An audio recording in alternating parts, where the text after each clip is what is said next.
বন্ধুরা আসসালামু আলাইকুম। সবাই কেমন আছেন? আশা করি আল্লাহর অশেষ রহমতে ভালো আছেন। আমিও আল্লাহর অশেষ রহমতে আলহামদুলিল্লাহ ভালো আছি।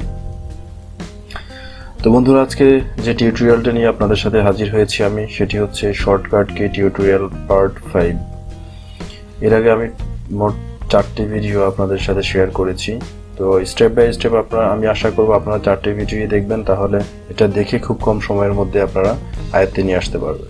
তো বন্ধুরা, যদি আমার পিছনের যে 4টি ভিডিও আছে যদি সেগুলো না দেখে থাকেন, তাহলে আমি অবশ্যই ভিডিওর ডেসক্রিপশন বক্সে আমি লিংক দিয়ে দিব, আপনারা ওখান থেকে চাইলে দেখে নিতে পারেন, অথবা আমার ভিডিওতে উপরে আই বাটন ক্লিক করে সেই ভিডিওগুলো দেখে নিতে পারবেন। ঠিক আছে, আমি সিরিয়ালে সবগুলো ভিডিও আই বাটনে দিয়ে দিব, আপনারা সেখান থেকেও দেখতে পারবেন। তো বন্ধুরা, শর্টকাট কি টিউটোরিয়ালের মধ্যে এটাই আমার সর্বশেষ টিউটোরিয়াল। ঠিক আছে, কারণ কিবোর্ডের যতগুলো কি ছিল মোটামুটি আমি চেষ্টা করেছি সবগুলোতেই আপনাদের যে শর্টকাটগুলো হয় সবগুলো শেয়ার করার জন্য। এই 5টা ভিডিওর মাধ্যমে আমি সবগুলো আপনাদের কাছে উপস্থাপন করেছি। তো আপনারা যদি মনোযোগের সাথে দেখেন, অবশ্যই এগুলো দিয়ে শর্টকাটে কাজে ইউজ করে আপনার ম্যানুয়াল কাজগুলো খুব কম সময়ের মধ্যে কমপ্লিট করতে পারবেন। তো কথা না বাড়িয়ে চলুন ভিডিওতে যাই। তো ভিডিওতে যাওয়ার আগে সবাইকে একটা রিকোয়েস্ট করব বন্ধুরা, যারা এখনও আমার চ্যানেলটি সাবস্ক্রাইব করেননি, তো প্লিজ আমার চ্যানেলটি সাবস্ক্রাইব করুন, পাশের বেল আইকনটি ক্লিক করে আমার সাথে থাকুন। এরকম শিক্ষণীয় টিউটোরিয়াল আমি নেক্সট আরও দিব। ঠিক আছে, তো বন্ধুরা চলুন আজকে টিউটোরিয়ালটি শুরু করি। তো আজকে টিউটোরিয়ালের প্রথমে হচ্ছে আমি যেটা করব সেটা হচ্ছে কন্ট্রোল সেমিকোলন। কন্ট্রোল সেমিকোলন হচ্ছে ইন্টার দ্য কারেন্ট ডেট, মানে আজকের ডেটটা বের করবেন। আপনি দেখা গেছে এক্সেলে কাজ করতেছেন, আজকের ডেটটা কোনো একটা ইয়েতে শো করতে হবে, আপনাকে কোনো সেলের মধ্যে আপনার আজকের ডেটটা শো করতে হবে। আপনি ম্যানুয়াল না লিখে আপনি সরাসরি কন্ট্রোল সেমিকোলন দিতে পারেন। দেখুন আজকে যে ডেটটা আছে সেই ডেটটা চলে আসছে। আমি প্র্যাকটিক্যালি আপনাদেরকে দেখিয়ে দিলাম। খুব সুন্দরভাবে আপনি আজকের এই ডেটটা বসাতে হবে এই সেলটাতে। দেন আপনি কি করবেন, আজকের ডেটটা আপনি দেখা গেছে মনে নাই, হয়তো বা কম্পিউটারের উপরে দেখে দিতে পারেন, বাট আপনার যদি এখানে লিখতে হলে একটু সময় লাগবে, তাহলে কম সময়ের মধ্যে আপনি লেখার জন্য যেটা করবেন সেটা হচ্ছে কন্ট্রোল সেমিকোলন প্রেস করবেন কিবোর্ড থেকে। আপনার অটো আপনার কারেন্ট যে ডেটটা আছে বা যে ডেটটা চান আপনি, আজকে যে ডেটটা আছে ওই ডেটটাই চলে আসবে। ঠিক আছে, এভাবে আমরা ডেটগুলো বসায় নিতে পারবো খুব কম সময়ের মধ্যে। তাহলে আমরা এখন শিখলাম সেটা হচ্ছে কন্ট্রোল সেমিকোলন। আর এখন যেটা শিখবো সেটা হচ্ছে কন্ট্রোল শিফট সেমিকোলন। তাহলে হচ্ছে ইন্টার দ্য কারেন্ট টাইম, মানে আপনার কোনো সেলের মধ্যে যদি একজ্যাক্ট টাইমটা বসাতে হয়, সেক্ষেত্রে আপনার ঘড়ির টাইম দেখে কিবোর্ড থেকে বারে বারে লিখতে হবে না। জাস্ট আপনি যদি একটু কাজ করেন, কন্ট্রোল শিফট প্লাস হচ্ছে আপনার সেমিকোলন, দেখুন এখন যে টাইমটা একদম একজ্যাক্ট টাইম চলে এসছে। ঠিক আছে, আপনারা চাইলে এভাবে আপনারা একদম একজ্যাক্ট টাইমটা যদি আপনার কোনো সেলের মধ্যে ইউজ করতে চান, সেক্ষেত্রে আপনারা একদম একজ্যাক্ট টাইমটা আপনারা এভাবে শর্টকাট কির মাধ্যমে ইউজ করতে পারেন। দেখুন চলে আসছে। তাহলে বন্ধুরা, আমরা এখন শিখে নিলাম হচ্ছে কন্ট্রোল শিফটের কাজ, কন্ট্রোল শিফট সেমিকোলনের কাজ, টাইমের কাজটা। আর এখন আমরা যেটা শিখবো সেটা হচ্ছে কন্ট্রোল শিফট এল, এটা হচ্ছে ফিল্টারের কাজ। আমি যদি চাই যে সাপোজ ধরুন আমি আপনাকে প্র্যাকটিক্যাল দেখাই যে এইটাতে আমি ফিল্টার বসাবো, দেন আমি যেটা করব কন্ট্রোল শিফট এল প্রেস করলে দেখুন আমার এই ঘরগুলোতে কি হয়ে গেছে, ফিল্টারিং হয়ে গেছে। ম্যানুয়াল আর করা লাগবে না আমার। দেখুন আমি কোন ঘরটা কাকে রাখবো, কাকে তুলে দিতে চাইলে এখান থেকে তুলে দিতে পারবো। অবশ্যই আমি পিছনের ভিডিওতে এটা নিয়ে আলোচনা করেছি, ফিল্টারিং এর কাজ কি, কিভাবে ফিল্টারিং এর কাজ করতে হয়।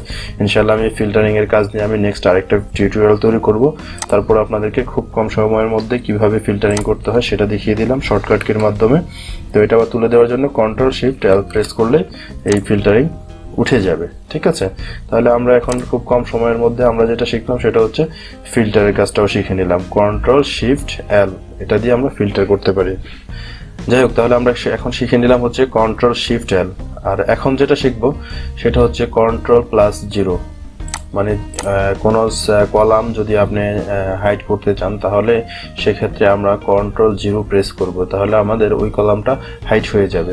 কন্ট্রোল জিরোর মাধ্যমে যেটা করা হয়, কোনো সিলেক্টেড সেলকে আমরা হাইড করতে পারবো। ঠিক আছে, সাপোজ আমি আপনাদেরকে এক্সাম্পল দেখাচ্ছি, সেটা হচ্ছে ধরুন কন্ট্রোল জিরো, এই কলামটা আমি হাইড করব। দেন কন্ট্রোল, দেখুন কিবোর্ডের উপরে, ঠিক আছে, সার্কুলার ব্র্যাকেট ক্লোজ যেটাতে করে সেটার সেই বাটনে 0 আছে, কন্ট্রোল 0 প্রেস করব, দেখুন হাইড হয়ে গেছে, ঠিক আছে। এরপরে হচ্ছে কি আমরা যেটা করব, এই ধরুন এটা হাইড হয়ে গেছে, আমি হাইড করে ফেলছি। তো আমরা এখন যেটা করব, আনহাইড করতে হলে আমাদেরকে যেটা করতে হবে সেটা হচ্ছে এই দুইটা সেলকে আমরা টোটাল মার্ক করে নিতে হবে। মার্ক করে নিয়ে কন্ট্রোল শিফট, ঠিক আছে, সার্কুলার ব্র্যাকেট ক্লোজ দিলে আমরা এটা আনহাইড হয়ে যাবে। দেখুন এই যে আনহাইড হয়ে গেছে। তো এইভাবে আমরা এটাকে হাইড অ্যান্ড আনহাইড করে নিতে পারবো, ঠিক আছে, এই যে আনহাইড করে নিতে পারবো। দেন আমরা যেটা করব এখন হচ্ছে Ctrl+1 open the format sell window. দেখুন আমরা এখন প্র্যাকটিক্যালি দেখি, open the format sell window.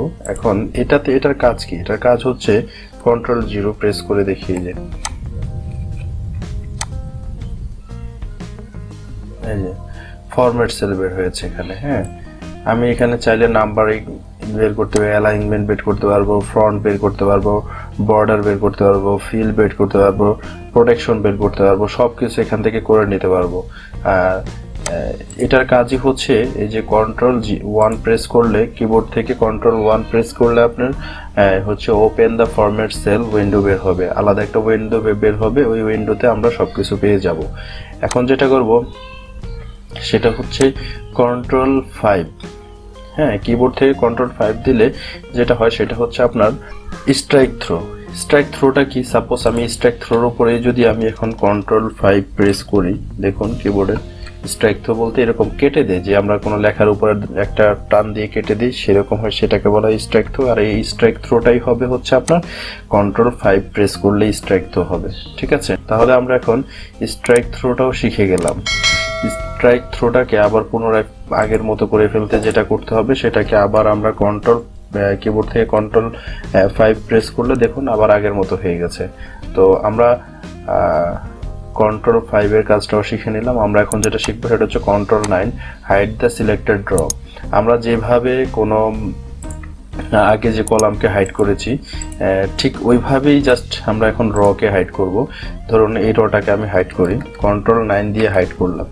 But এখন আমি যদি এই রটাকে আনহাইড করতে হয় তাহলে আমাকে যেটা করতে হবে, এই যে দুইটা সেলকে যেই রটা আমরা হাইড করেছি তার উপরের এবং তার নিচের সেলটাকে আমরা সিলেক্ট করব। সিলেক্ট করে তারপরে আমরা Ctrl+Shift, ঠিক আছে, সার্কুলার ব্র্যাকেট ওপেন যেটা সেটাকে প্রেস করব, বা কিবোর্ড থেকে 9 যেটা সেই 9 বাটন প্রেস করব, দেখুন আনহাইড হয়ে গেছে, ঠিক আছে।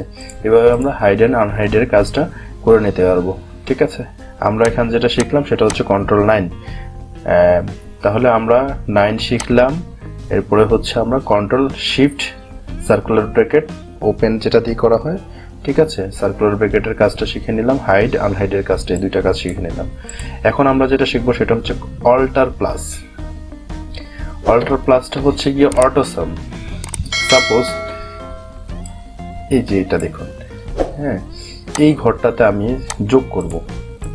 এখান থেকে আমি টোটালগুলো ডিলিট করে দিই, দেখুন এই যে ডিলিট করে দিছি। এখন আমার এই ঘরগুলো অটো সাম করতে হলে আমাদেরকে মানে সাধারণত সূত্র বসাতে হয়, কিন্তু আমি যদি অটো সাম করি এইটুকু সিলেক্ট করে দিলাম, দেখুন আমি কিবোর্ডের অল্টার প্রেস দিলাম, দেখুন আমার অটো যোগ হয়ে গেছে, কোনো সূত্র লাগলো না, কিচ্ছু লাগলো না। এটা সবচেয়ে সহজ কাজ, এই কাজটা বেশ বহুল ব্যবহৃত হয়। আমরা যারা কাজ করি অফিসে কাজের ক্ষেত্রে গেলে এগুলো অনেক বেশি ব্যবহার করা হয়। তো এটা হচ্ছে অটো সামের কাজ, ঠিক আছে। Alt++ ক্লিক করলেই আপনি অল্টার আর প্লাস একসাথে পাঞ্চ করবেন, তাহলে অটোমেটিক অটো সাম হয়ে যাবে। অথবা এটাকে আপনি এটা বলতে পারেন যে Alt+= এটাও বলা যাবে। আমি লিখে দিচ্ছি Alt+= এই দুইটার একটা প্রেস করলেই হবে।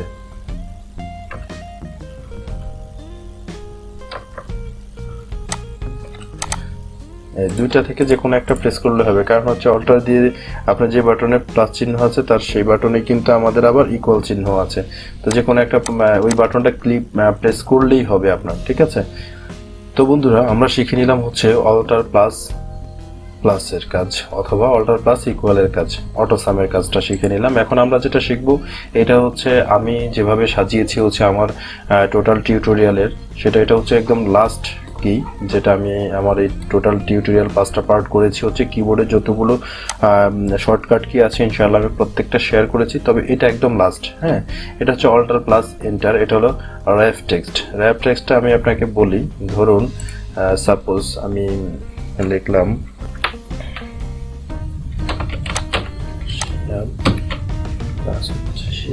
এখন এটাকে যদি আমি